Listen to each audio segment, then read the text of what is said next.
Bonjour Luc, bienvenue sur le plateau d'ODB TV. Comment Bonjour vas-tu? Céline, merci de m'accueillir, je vais bien ce Tu vas matin. bien ce Ouais. matin? Cool. Écoute, tu es là, on va un petit peu parler de toi aujourd'hui. Est-ce que tu peux te présenter en quelques mots? Alors, je m'appelle Luc, Luc Girard, j'ai 65 ans, j'ai 4 enfants, grands, Ouais, et je suis coach depuis 3 ans maintenant, 3 presque 4. Après avoir fait une carrière assez longue dans le domaine de la gestion de patrimoine et d'avoir dirigé différentes structures. ok, À super la... parcours. Pardon? C'est un beau parcours. C'est un... Ouais, avec le recul, je me dis que c'est un beau parcours, oui. Oui, oui. Ok, Dont je suis assez fier finalement. Mais on va en parler, je on crois. va en parler, oui, on va en parler un petit peu.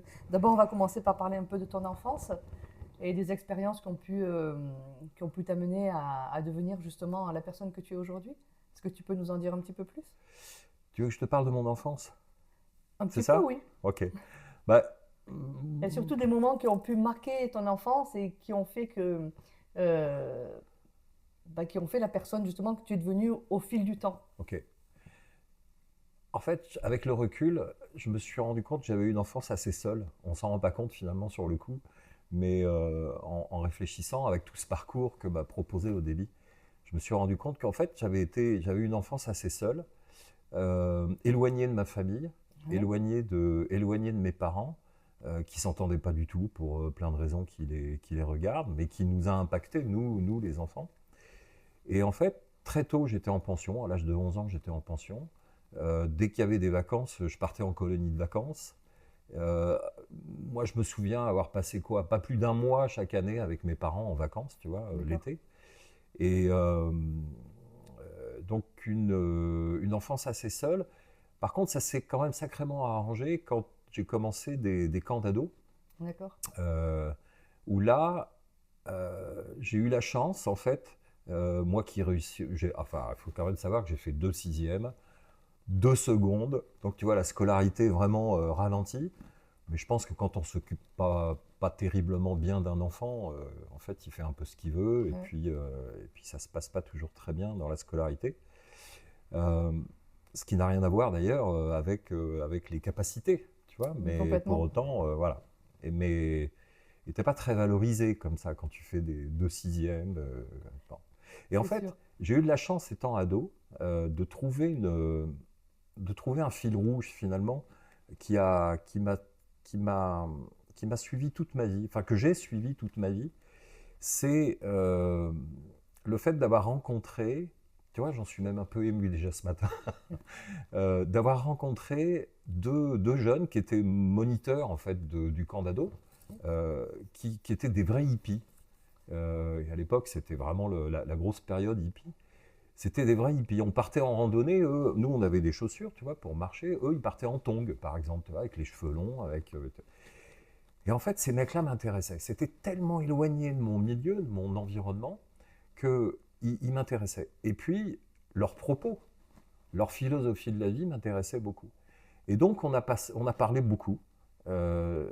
Et ils m'ont parlé de livres, comme Le Prophète de Khalil Gibran. Je le dis pas bien, hein, mais je le dis version française Khalil Gibran. Comme Jonathan Livingstone, Le Goéland, de Richard Bach. Euh, et en fait, ces 2 livres, pour moi, ont été des vraies découvertes. Et les lire avec eux, les commenter avec eux, ça m'a ouvert sur euh, l'idée de la connaissance de soi et un regard sur la vie et se dire que finalement, on pouvait faire autre chose que ce qui nous, ce qui nous était proposé en fait dans notre Ok. parcours. Et c'est vrai qu'à cette époque-là, je me suis pas mal heurté à mes parents, au monde adulte. Euh, Parce que moi je disais, mais je pense que le monde peut être autrement, je pense qu'on peut faire autre chose. Je me souviens de conversations, je pense qu'on peut faire autre chose de cette société, de nous-mêmes et tout. Mais quoi? Mais enfin quoi? Qu'est-ce que tu veux? Ok. Ta crise d'ado, tu vas la finir un jour. Enfin voilà. Pour Ouais, autant, donc du c'était un coup, fil rouge tendu. ouais, déjà très jeune, tu as commencé à voir la vie d'une façon différente de tes pères. Ouais, peut-être c'était un refuge aussi, tu vois, Ok. dont j'avais besoin. Mm. Mais ça m'a vachement aidé dans ma Ouais. vie. Tu as comblé un peu ta solitude finalement dont tu parlais grâce à des livres. Ouais, ouais, Ok, ouais. Et ok. de placer le débat ailleurs euh,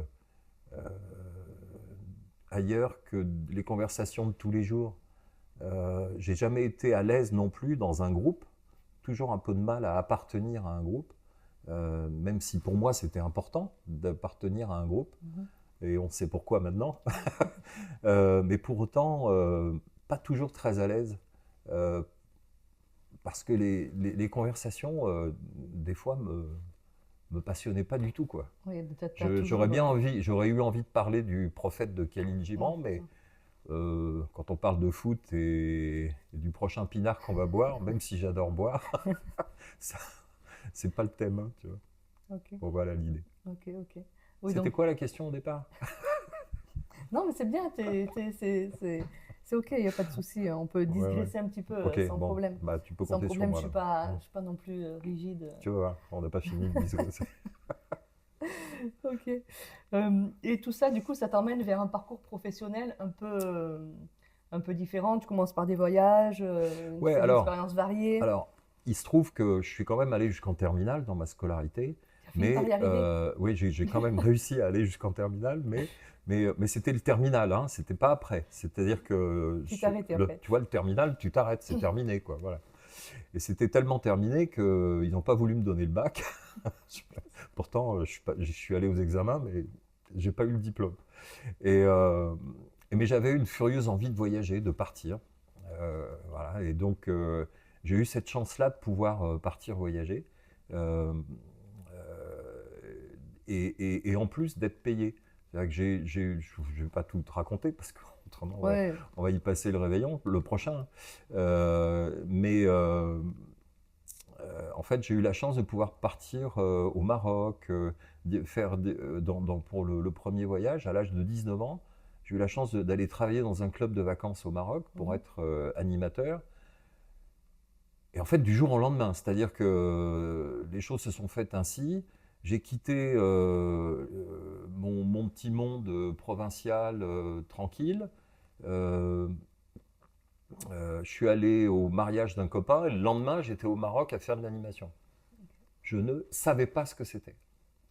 J'ai ok. été plongé dans ce monde-là.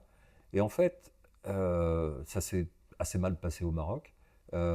Et un de mes copains qui bossait à Jet Tour me dit remonte à Paris, signe ton contrat d'embauche à Jet Tour et tu vas redescendre faire la saison avec moi au Baléares. Et là, donc j'ai été faire une saison au Baléares pour les clubs de vacances de Jet Tour qui ressemblent avec moins de moyens au Club Med. Ok. Et là, ça a été pour moi une découverte de dingue, quoi. On dormait 3 heures par nuit, on travaillait le jour et la nuit, mais on faisait pas les mêmes choses Ok. en termes d'animation. Et en fait, j'ai découvert le monde.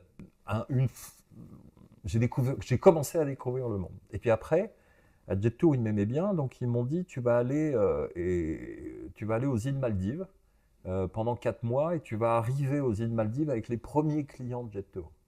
Ok. Donc j'ai 20 ans là et je suis balancé dans un pays que personne connaissait, ou très peu de gens connaissaient les îles Maldives à l'époque. Parce que j'ai passé le, le Noël Nouvel An 80-81 aux îles Maldives. Donc à l'époque, Ouais, en c'était France, pas. il y avait assez peu de Français qui allaient aux îles Maldives. Jet Tour, c'était l'ouverture du secteur Jet Tour aux îles Maldives. Et ils m'ont envoyé avec les premiers clients. Ok. Donc, Imagine, tu as 20 ans, tu arrives dans ce pays où on parle l'anglais un peu, on parle une langue qui s'appelle le DVI, et toi, tu arrives là-dedans, tu arrives à l'aéroport, tu as les bateaux, tu n'as pas de taxi, tu as des bateaux pour t'emmener 2 heures plus loin à l'hôtel dont tu vas t'occuper, enfin, dans lequel vont être tes clients, et pendant 4 mois, j'ai fait ça. ok, du coup, ça a été un premier défi pour toi.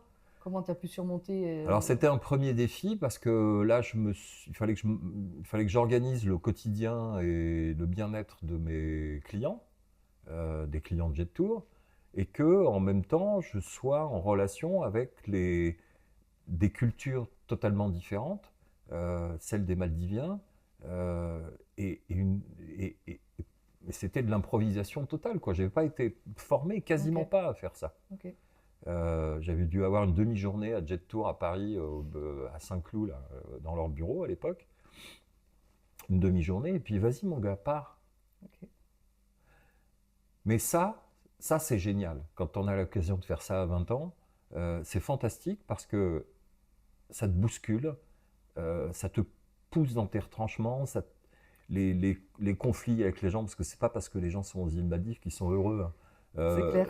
Et puis il y en a au bout de 2 jours, ils s'emmerdent. Donc, et ils commencent à tout critiquer. Et comment toi, à 20 ans, tu négocies en fait ça? Comment tu discutes avec les gens? Comment tu discutes avec les Maldiviens pour dire, bon, qu'est-ce qu'on pourrait faire pour mes clients? Parce que ceci, cela, la bouffe leur convient pas. Enfin, c'est ahurissant d'ailleurs. Ils ne se rendent pas compte qu'ils sont dans un paradis, surtout à cette époque. Il n'y avait pas Ouais. encore les espèces de grands hôtels qu'il y a maintenant, qui défigurent le paysage. Mais enfin bon. Mais à côté de ça, il y a des gens qui venaient. Je me souviens d'un couple de Montpellier. Lui était venu avec sa guitare, un chirurgien dentiste de Montpellier. Je ne l'ai jamais revu. Il était venu avec sa guitare. Et tous les soirs, au coucher du soleil, il allait du bon côté de l'île. C'est facile, hein, parce que tu fais le tour de l'île en 20 minutes. Il allait du bon côté, face au coucher du soleil, et tous les soirs, il jouait de la guitare. Et moi, tous les soirs, j'étais là, Ouais. Ok. à 20 ans. Ouais. On sent que tu as de l'émotion. Tu reviens pas pareil. Ouais, tu reviens pas pareil. Et du coup, tu Voilà. es revenu comment? Puisqu'après, du coup, de ces voyages, tu reviens et puis tu vas créer ton cabinet. Alors, je suis revenu, et puis je suis rentré dans un... Alors, après, je ne savais pas quoi faire. Ok. J'avais l'occasion de repartir, euh, faire 3-4 pays encore de rêve, pour Jet Tour. Et puis, en fait, j'ai rencontré celle qui allait devenir ma femme, et là, je me suis dit, ah, ce serait bien que je trouve un métier, quoi. Tu vois. Alors que j'en avais un, mais je m'en étais pas rendu compte, en fait. Ok. J'aurais pu rester dans cet environnement du tourisme et puis faire carrière. Et puis, ma foi, ça se serait sûrement très bien passé, euh, vu comment je démarrais. Mais voilà. Et je rencontre un copain, que j'avais connu dans un voyage, en Tunisie, une saison en Tunisie. Je le revois à Paris. Il me dit, écoute, je vais bosser dans une boîte, dans la finance, l'immobilier. Si tu veux, tu viens. Bah, Ok. je dis, ouais, c'est quoi comme métier? Bah, il faut aller voir des gens, il faut leur vendre des investissements, et puis on gagne plutôt bien notre vie. Ah bah ouais, j'y vais. Tu vois, quand t'as pas de diplôme, tu sais pas où tu vas. Ok. Donc j'ai tout fait au feeling comme ça. D'accord. Euh, au moins au début, Ok. et assez souvent plus tard d'ailleurs aussi. Et en fait, voilà, j'ai démarré comme ça, dans une entreprise qui était multi-produits. Ça, c'était une ouverture intéressante, puisqu'en fait, il y avait une gamme de produits d'investissement assez large. Mhm. C'était pas une compagnie d'assurance avec un contrat d'assurance qu'il faut aller vendre en tire-sonnette. C'était une gamme assez large d'immobilier, de financier, d'assurance vie, de retraite, de bourse, de gestion de portefeuille et tout. Et en fait, ça m'a donné une ouverture assez vite sur la multiplicité des investissements et la complémentarité qu'il pouvait y avoir entre les investissements. Et donc, bah, mon rôle, c'était de prospecter, donc les Ok. pages jaunes, le téléphone à Mhm. l'époque, et puis vas-y, appelle et fais tes premiers clients comme ça. J'ai fait mes premiers clients comme ça, et très vite, je me suis rendu compte que celui qui allait me faire vivre, c'était pas mon patron, c'était mon client. Et qu'en fait, la relation client vraiment m'intéressait. Toujours un peu la relation à l'autre, en Ouais. fait, tout ça, tu Mhm. vois, c'était un peu le fil rouge, quoi. Mhm. Et, et je comprenais qu'au-delà de l'argent, il se passait autre chose. Enfin, ou du moins, je le pressentais.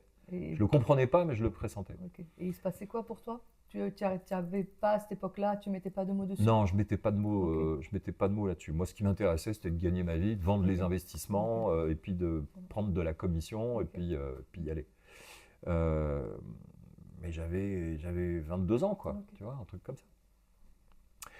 Et donc, le fait de constater qu'en fait, c'était mon client qui allait me faire vivre, un jour, je vais voir mon patron, je lui dis, bon, écoutez, si demain, je viens plus dans vos bureaux, utiliser votre téléphone, votre électricité, et que je m'installe, que je m'installe en indépendant. Vous me payez combien? Ben, elle me dit, voilà, pour les indépendants, c'est telle commission, telle commission. Je lui dis, ok, demain, je ne viens plus. Ok. Et j'ai créé mon premier cabinet comme ça, simplement à pas du gain. D'accord. Et puis, un souci d'indépendance aussi. Ok. Tu sais, cette solitude que tu traînes, ben, finalement, peut-être pour... et ça, je l'ai compris plus tard, peut-être pour éviter de trop être, éviter des conflits peut-être, éviter de prendre des positions. Bah finalement, hop, repli sur soi, je crée mon truc, Puis puis au tu moins c'est connaissais chez déjà la moi. solitude, donc pour toi, Ouais, c'était ouais. pas un problème. Et je dois rien à personne, et puis j'y Ok. vais. Donc j'ai démarré comme ça. Ok. Ok. Du coup, ça a dû être une étape marquante pour toi, à 24 ans, ouvrir ton cabinet. Ouais, oui, oui, c'était une époque marquante, mais je me suis pas posé de questions, j'ai fait ça au feeling. Ok. Comme partir aux îles Maldives ou au Maroc au début, voilà, on y va. Ça, il y a une perspective intéressante, j'y vais. Ok. Est-ce que tout ce parcours atypique depuis ton enfance euh, a fait germer en toi en fait ce problème de légitimité, puisque tu dis que ça a toujours été un combat pour toi. Comment tu as pu surmonter ce, ce problème de légitimité? Ça a été très compliqué en fait. Ça a été très compliqué parce que j'ai eu un premier, comment dire, un premier choc professionnel et humain, émotionnel, quand je suis venu à Orléans, j'avais 29 ans, je suis venu vivre à Orléans pour être, on m'avait proposé de venir pour être directeur général associé d'une filiale d'un gros établissement financier et bancaire à l'époque, pour diriger donc une filiale et m'occuper de développer une clientèle de particuliers sur la gestion de patrimoine, les investissements. Et en fait, pour, pour venir à Orléans et prendre ce poste, j'avais réfléchi 1 seconde 15, évidemment. C'était une opportunité, une chance. J'ai dit, allez, on y va. Mais en fait, ce qui s'est passé, c'est qu'au bout de 2 ans, les patrons de ce réseau, parce qu'il y avait plusieurs filiales en France, enfin, je te passe le détail, les patrons de ce réseau se sont démolis la tête. Et donc, la direction générale de cet établissement financier, qui passait au Crédit Lyonnais à l'époque, dit, bon, maintenant ça suffit, les filiales régionales, le nouveau projet, on arrête, machin. Et là, je me suis fait sortir. Mais je me suis fait sortir salement. Ok. C'est-à-dire qu'on m'a ramené au fait que j'avais aucun diplôme, que j'avais rien appris, que j'avais pas fait d'études, et que ma place, de toute façon, elle n'aurait pas dû être là. Et donc, je suis sorti de là à 29 ans, enfin à 31 ans à peu près, j'étais cassé. Il D'accord. m'avait vraiment démoli, le mec. Ok. Tout ça pour pas payer d'indemnité de Ok. licenciement. Voilà. Et du coup, comment tu t'en es sorti Et l'idée de la légitimité, ça m'a fait mal, quoi. Tu vois. Et ça a été une épreuve, quoi. Et c'est vrai que je me suis vraiment, ouais, ça m'a vraiment dézingué, quoi. Ça t'a ébranlé? Remis en question. Oui. Et comment tu rebondis du coup après ça? Eh ben, écoute, les rencontres, toujours les rencontres. Euh, je rencontre un type à l'APEC. L'APEC, qui existe encore d'ailleurs, c'est l'agence d'emploi pour les cadres. Et, euh, et le gars me dit, ce que je lui explique, je lui dis, mais moi, qu'est-ce que je vais faire maintenant? Moi, j'ai pas de diplôme et tout. Ouais, il me dit, oui, vous n'avez pas de diplôme? Vous n'avez pas de diplôme? Je me souviens, ces mots résonnent encore. Vous n'avez pas de diplôme? Ouais, c'est vrai. Vous devriez être à Leclerc, à Auchan ou ailleurs, à déplacer des cartons et des palettes. Ouais, vous devriez faire ça. Vous vous rendez compte ce que vous avez fait jusqu'à présent, là? Jamais vous ferez machine arrière, il me dit. Ok. Putain, je sors de là, j'ai dit, ouais, il a raison. Alors, 2 mots, tu vois. Ouais. Et c'est là où nous, notre métier de coach aujourd'hui peut être puissant. En 2 mots, une question, une réflexion, tac, ça percute chez quelqu'un. Et ça, c'est génial. Et ce mec-là m'a reboosté. Je recrée un cabinet D'accord. de gestion de patrimoine. Et là, je crée un cabinet de gestion de patrimoine et que je développe jusqu'en 2014. Et là, je me bats contre ce sentiment d'illégitimité. J'ai toujours ce truc, t'as pas de diplôme, revenir faire un diplôme un master de gestion de patrimoine, ça va être très compliqué. tu n'y arriveras jamais. J'arrive pas à me mettre en action par rapport à ça. Pour autant, et donc je crois que ça a limité mon développement, ma vision entrepreneuriale pour vraiment développer le cabinet comme je le rêvais. Ok. Pour autant, le temps avance. Et je comprends un jour, enfin, que bah, si tu ne sais pas, c'est pas grave. Il y a des gens qui savent. Donc entoure-toi de gens qui savent. Ok. Et en fait, c'est ce que j'ai fait. C'est ce que j'ai fini par comprendre. J'ai mis un certain temps durant toute cette période, entre 90, 91 et 2014. J'ai fini par embaucher des diplômés, à ne pas me sentir, comment dire, dévalorisé par rapport à des gens qui avaient fait 5 ans d'études. Bon. Mais j'ai compris à un moment, j'ai commencé à comprendre que je pouvais apporter tellement de choses aussi à des jeunes, à des plus jeunes que moi, même à des gens très diplômés. Donc j'ai réussi à remonter en estime, tu vois. D'accord. Ok. Ça a été un long parcours, compliqué. Ok. Et du coup, qu'est-ce qui t'a poussé du coup à te tourner vers le coaching? Parce que a priori, tu parles beaucoup de relations. Pour toi, les relations, c'est important. Tu viens de dire, j'ai embauché des jeunes plus jeunes que moi pour leur apporter quelque chose. Et qu'est-ce qui fait qu'au fil des années, tu te tournes vers le coaching? Plusieurs choses. Euh, le, Plusieurs choses. Une première chose, c'est que, tu vois, ce que je te disais tout à l'heure, dans la relation que j'avais avec mes clients, tout au début, quand j'avais 22 ans, que je démarrais dans ce métier, où je sentais qu'il se passait des choses dans la relation Mhm. à l'argent et tout, mais j'avais pas les mots, j'avais pas les attitudes, mais pour autant, ça m'intéressait. Ok. Et puis, tout, tout le temps où j'ai travaillé, où j'ai développé mon activité de gestionnaire de patrimoine, bah, j'ai souvent été confronté à ces questions-là, à me dire, mais les gens ne prennent pas de décision. Au départ, je me disais, mais c'est parce que je n'ai pas été bon, c'est parce qu'ils ne m'aiment pas, c'est parce que je suis nul, enfin, tu vois, Mhm, toutes ces mhm. questions bêtes finalement qu'on se pose, toutes ces croyances, tous ces biais.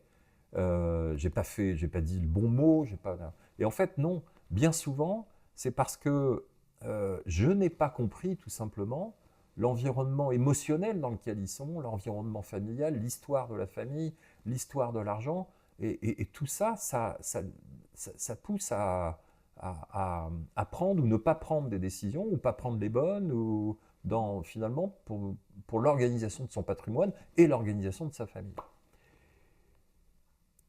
Et je voyais bien que. Et en plus, j'avais envie d'aider les gens, tu vois. J'avais envie de créer de l'harmonie finalement dans ces groupes familiaux quand je voyais que ça tirait dans tous les coins et que les gens s'entendaient pas, ou se parlaient pas, ou se parlaient mal. Et donc, voilà, ça a été. Et la rencontre avec le coaching et les méthodes à la fois en intelligence collective et d'approche individuelle, pour moi, ça a été une révélation de me dire, mais ça existe des outils pour faire en sorte, déjà que je me comprenne mieux, que ça m'apaise, moi, et puis que les gens aillent mieux, quoi, individuellement et collectivement. Bon, ça, c'est une chose. Et donc, j'ai fait le lien, en fait, avec mon métier assez vite, quoi, avec mon premier métier assez vite. Ça, c'est une première chose. La deuxième, il y a eu tellement de fracas dans ma vie Mhm. que il y a un moment, bah putain, faut se poser quoi, bordel de merde. Faut poser son sac et puis essayer de comprendre ce qui s'est passé quoi. Ok. Et j'en ai une émotion, Ouais, tu je vois, sens, oui. parce que j'étais en plein divorce et ça, pour moi, le divorce, c'était un truc, la séparation, enfin, et je connais mon profil maintenant, la séparation, c'est insupportable quoi. J'ai tout fait pendant 10 ans pour essayer de sauver, enfin j'ai tout fait dans ce que je pensais être bien, pour essayer de sauver ce couple, mon couple, et de sauver ma famille, enfin, avec toutes les peurs que j'avais, les croyances et ainsi de suite. Et j'ai pas réussi. Enfin, et puis je me rends compte aussi que bah, j'étais pas tout seul dans l'histoire, bien Bien évidemment. sûr. Mais euh, de tels fracas, de telles douleurs, qu'à un moment, faut en sortir, quoi. Ou alors tu te fais un bon cancer, tu te fais un AVC, puis après, ben voilà, tu te soignes. Et donc tu décides Mais- d'aller chercher en toi la solution. Et je vais chercher en moi la solution. Mais là aussi, c'est une rencontre. C'est une rencontre avec Johan Duclos. Euh, c'est une rencontre parce que il vient avec une équipe de coachs dans l'entreprise que j'avais créée avec une quinzaine d'associés. On a créé une belle entreprise à partir de 2014. Et là, Johan vient avec une équipe de coachs pour travailler la cohésion du groupe d'associés que nous étions et des accompagnements individuels. Et c'est là où je me dis, mais waouh, c'est ça que je veux faire. C'est ça que je veux faire. Donc à plus de 60 ans, je repars pour 2 ans, 3 ans de formation et changer de métier. Ok. C'était une décision, encore une fois, j'ai dû réfléchir 10 minutes. Un peu plus qu'à 20 ans, 1 seconde 15. D'accord. Euh, Déjà, il y mais a du là, 10 progrès. minutes, tu sais, avec l'âge, Ouais, tu commences, tu te poses tu un prends peu. un peu de recul. Mais en fait, j'ai pas réfléchi. T'as pas réfléchi. Enfin, j'ai pas réfléchi. J'ai dit, ça, c'est bien. Ça va être bien pour moi. Et puis ça sera peut-être bien aussi pour les autres qui m'entourent, quoi, pour les miens. Ça venait peut-être faire le lien avec peut-être les livres que tu avais lus. Le fil rouge. Voilà, le fil rouge. Ça rattrapait Et peut-être le fil rouge que tu as ouais, toujours suivi bah oui, tu vois, depuis la j'ai création. trouvé, j'ai pensé à cette idée de fil rouge finalement qui s'est tendue très tôt dans ma vie et que j'ai suivi toujours à chercher des réponses dans ma solitude parce que je les avais pas, parce que je les ai cherchées. J'ai lu plein de bouquins, mais toujours assez seul, même avec les gens proches de moi, vraiment dans mon tout premier cercle, j'étais assez seul finalement avec ces pensées-là. Ok. Sauf que voilà, j'ai quand même eu la chance. euh, waouh. Il faut que j'en parle parce que j'ai quand même eu la chance de faire partie toute ma vie, enfin une bonne partie de ma vie, assez tôt, très tôt, j'étais un des plus jeunes, euh, de faire partie d'un courant philosophique un peu confidentiel, Mhm. mais qui m'a permis de faire des rencontres là énormes Ok. et de faire et de créer des liens, des amitiés inébranlables. Ok. Ça c'était chouette, ça c'était mon refuge aussi. Ok. Et c'est important pour toi de créer des amitiés inébranlables. Qu'est-ce qui te porte là-dedans?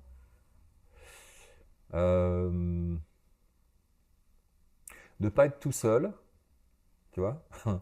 et, euh, et de se dire que dans le monde, parce qu'ils sont dans le monde, il y a quelqu'un que tu peux appeler à n'importe quelle heure et, euh, et avec lequel tu es t'es en, en symbiose. Ok. Ouais, c'est Euh, plus qu'un lien, c'est vraiment une symbiose. ouais, Mhm. où le niveau de discussion, c'est pas le niveau intellectuel, c'est pas ça, mais le niveau de discussion, de compréhension, d'empathie Mhm. est tout de suite, waouh, à la bonne dose. Et là, tu peux y aller. Là, euh, ça devient intime. Est-ce qu'on peut parler d'authenticité aussi? Est-ce que c'est Ouais, important pour toi, ouais, l'authenticité? d'authenticité. Mhm. Et on peut même se dire qu'on s'aime, quoi, tu vois. Et ça, c'est fantastique. Mais 2 personnes.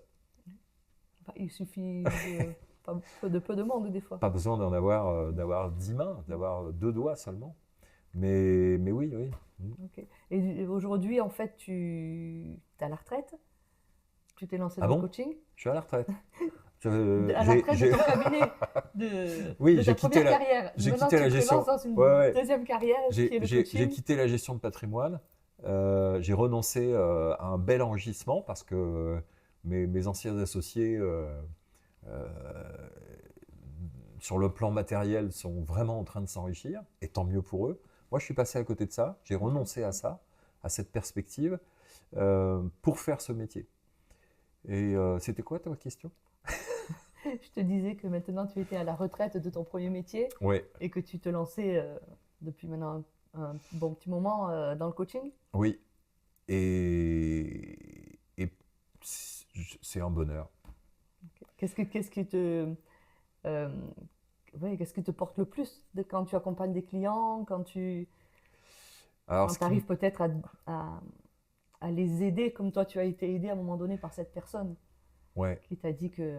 Alors, ce qui me porte le plus, c'est euh, premièrement avoir découvert chez moi tellement de pouvoir en quelque sorte, tellement de capacité, euh, de m'être découvert. Comme quoi, c'est pas une question d'âge. Ça, je l'avais compris assez tôt dans la formation au débit, mais vraiment, je le vis tous les jours. C'est pas une question d'âge. Et s'il y a un truc à dire à des gens, tu sais, souvent quand tu avances en âge, il y a des gens qui disent ah, c'est plus pour moi, c'est pas de mon âge, c'est pour les jeunes. Oh, ben moi j'ai fait mon parcours. Euh, non, non, parce que si vraiment on ressent des malaises et qu'on cherche des réponses et qu'on se met en position de chercher, c'est vrai que ça demande un effort d'être un cherchant. Mais il y a des solutions, enfin, il y a des réponses à trouver à tous les âges. Et ça c'est vraiment un truc que je voudrais transmettre, tu vois, et qui me plaît quand je parle à ces gens qui sont dans, tu sais, ces petits renoncements tous les jours, ces petits renoncements, voilà, comme je disais, c'est pas pour moi, c'est pas de mon âge et tout. Ouais, mais ça, c'est la mort, ça. Ouais, c'est la mort, ouais. Donc toi tu as encore envie de transmettre… Et de vivre. ouais. Parce que j'ai le sentiment de n'avoir jamais aussi bien vécu. D'accord. Mais putain, il a fallu passer par des phases pas simples, parce que faire une formation de coach, surtout celle qui est proposée par Johan et l'équipe au débit, c'est quand même un sacré parcours. Parce que regarde-toi toi-même et puis tu pourras aider les autres après. Euh, c'est chaud quand même, Ouais. quoi. Euh, régulièrement, tu te prends des portes, tu te trouves dans des moments qui te ramènent à toi, tes propres faiblesses, ta propre émotion, Tes zones d'ombre tes aussi. difficultés, tes zones d'ombre, tous les trucs que tu veux pas voir et qui pourtant il faut aller voir. Parce que c'est la voie, justement, la voie de la lumière, quoi, de la vie. Et c'est top. Il faut y aller. Aujourd'hui, qu'est-ce que tu voudrais partager? Qu'est-ce que tu voudrais transmettre à tes clients? Euh, quelle est, quelle est ta philosophie par rapport à ça? Alors, ma philosophie, en fait, ce qu'il y a, c'est que euh, il y a un truc sur lequel j'essaye d'être prudent dans l'approche avec mes clients. C'est justement de ne pas y mettre trop ma sauce, pas y mettre trop mon histoire, finalement. Mhm. Euh, là, tu me questionnes, je suis ému, puis c'est mon moment, quoi. Donc j'en Mhm. profite, tu vois. Il faut. Voilà. Mais, mais avec un client, il s'agit de lui, tu vois. Et je veux pas. J'ai de l'énergie, ça me donne de l'énergie, tout ce que j'ai fait. Mhm. Et de l'avoir compris, j'ai de l'énergie. Et en fait, cette énergie, ce- cette essence, ce carburant, ben, ok, allons-y, je le mets au service de mon client. Mais c'est simplement le carburant. C'est comme, tu sais, c'est comme tu prends, c'est marrant, il me vient une image, tu prends plein de légumes, tu les mets dans un extracteur de jus, et puis il sort le bon, Ok. le jus, l'essence, la vie, quoi. Et donc mon truc, c'est simplement de suggérer ce bon jus là, ce jus de vie à mon client. Mais j'ai pas besoin de lui expliquer que ça a été fait avec des pommes, des poires et que ça s'est fait Ok. comme ça et qu'on les a achetés là. Ça, c'est ma vie, c'est mon truc. Par contre, je pense que j'ai du carburant pour aider l'autre. Ok. C'est comme si tu lui, avec ce que les questions que tu vas lui poser, le cheminement que tu vas lui faire faire, c'est comme si tu l'amenais à voir lui aussi son fil rouge, finalement. Oui, oui, oui, en effet, c'est ça, c'est d'essayer, ouais, c'est bien comme idée ça. C'est d'essayer ouais, d'amener mon client à trouver son fil. Johan Duclos dit que chaque client, et j'adore cette image d'ailleurs, chaque personne, chaque être humain a un diamant au fond de lui qu'il faut aller le chercher. En fait, oui, bah, notre rôle de coach, c'est d'aller chercher le diamant chez le client, Ok. chez notre client, chez l'être humain. Mais pas plus. Une fois que lui, il l'a trouvé, parce que c'est lui qui va vraiment les chercher, nous, on va lui éclairer, tu vois, c'est éclairer le chemin, donner de la vie avec ce carburant-là, cette énergie, pour qu'il aille trouver son trésor, son diamant. Est-ce que tu as justement une expérience à partager peut-être par rapport à ça avec une personne que tu as aidée? Écoute, une des premières expériences, une des premières, entre guillemets, réussites, c'est une personne qui vient de quitter son mari, qui est en cours de divorce.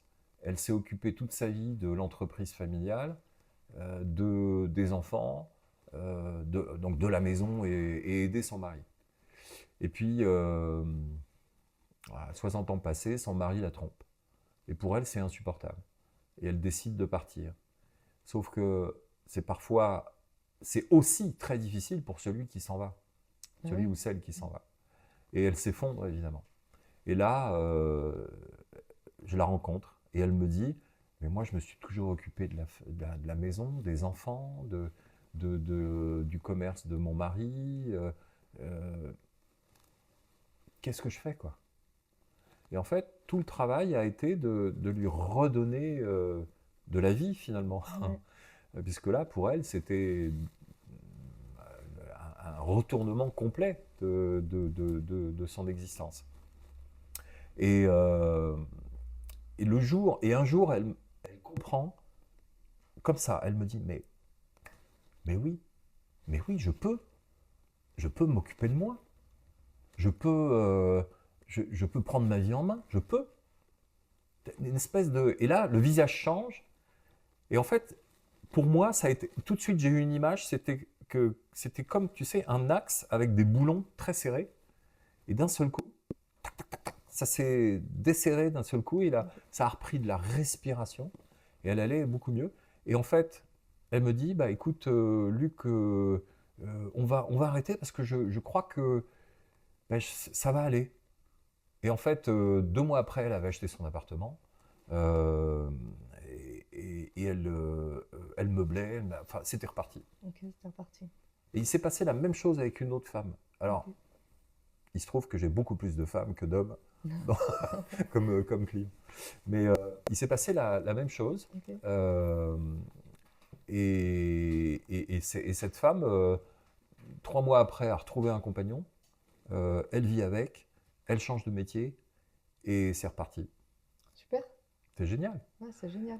Et là, je me Ouais. dis, ben, ok, je sers à quelque chose. Et puis, j'envoie de la vie, quoi. Ok. Voilà.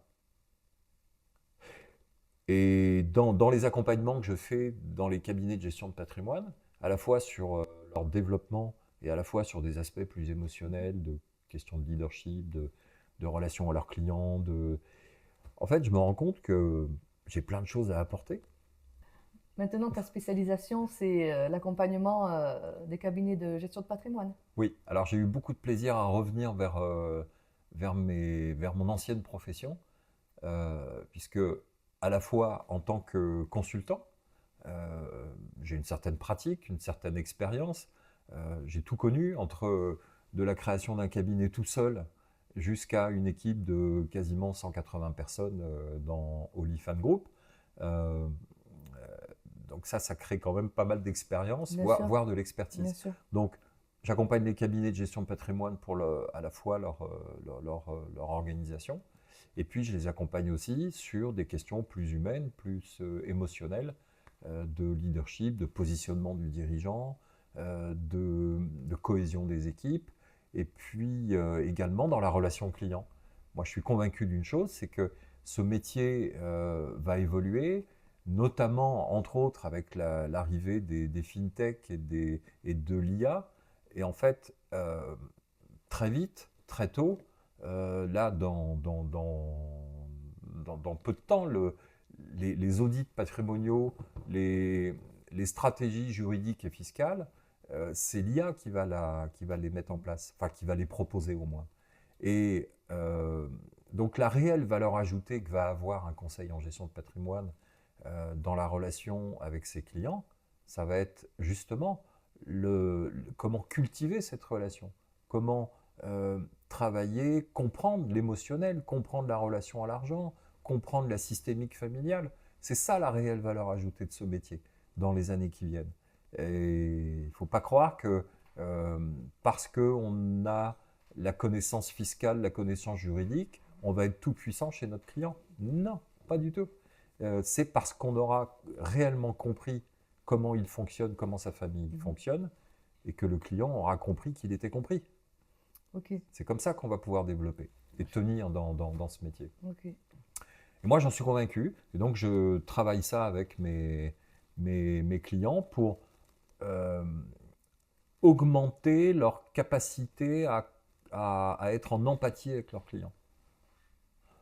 Avec des objectifs très concrets. Augmenter le chiffre d'affaires d'un cabinet de gestion de patrimoine de 20 à 30%, c'est faisable. Il y a plein de trucs à côté desquels, aujourd'hui, beaucoup de dirigeants de cabinets de gestion de patrimoine passent. Et augmenter de 20 à 30%, c'est faisable. Mais il faut passer par une petite révolution d'organisation technique, ok, sûrement, souvent, et puis, et surtout, une révolution humaine dans ces métiers. D'accord, donc pour toi, l'avenir du coaching, finalement, dans ce métier, va se centrer sur la relation client. Ouais, la relation client, et puis le positionnement, l'évolution, je dirais, intime, personnelle, humaine du dirigeant et de ses équipes. Que ce soit en gestion de patrimoine ou que ce soit dans plein de domaines, on avance avec tellement de biais qui peuvent être facilitants de temps en temps, mais qui très souvent sont bloquants, limitants. Comprendre ces biais, surtout quand il s'agit d'argent, ça semble être finalement quelque chose qui permet d'être beaucoup plus à l'aise dans sa clientèle, d'être beaucoup plus leader à la fois de ses équipes, mais être leader, c'est pas être leader simplement de ses équipes, c'est être leader de soi-même, mais aussi tout son écosystème, de la relation avec ses clients, de la relation avec ses fournisseurs, de la relation avec ses correspondants, ses apporteurs, ses partenaires. Comment je deviens leader, comment j'emmène tout ça vers l'objectif qui est le mien, d'augmenter mon chiffre d'affaires, de développer, et ça passe par l'humain, ouais, bien sûr. Ok.